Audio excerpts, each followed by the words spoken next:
وعباد الرحمن الذين يمشون على الأرض هونا وإذا خاطبهم الجاهلون قالوا سلاما والذين يبيتون لربهم سجدا وقياما.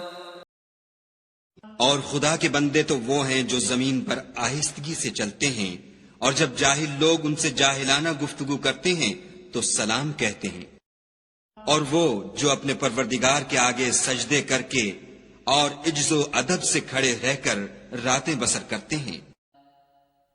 And the servants of the Most Merciful are those who walk upon the earth easily, and when the ignorant address them harshly, they say words of peace. And those who spend part of the night to their Lord prostrating and standing in prayer.